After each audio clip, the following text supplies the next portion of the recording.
বাবু এই লে, এটা খেয়ে নে। আর দিদির ওটা টেবিলে রেখে দিয়েছি। যা একবার দেখে আসি।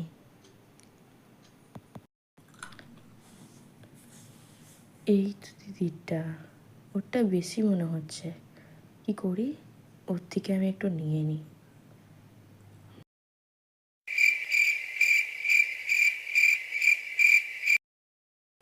এবার ঠিক আছে, যাই আমি হাতটা ধুয়ে আসি ফট করে। रुको जरा सबर करो। আরে এটাতে তো বেশি আছে, এটাই আমি নিব। এটা তো আমার নয়, এত কম কি করে হয়ে গেল আমারটা?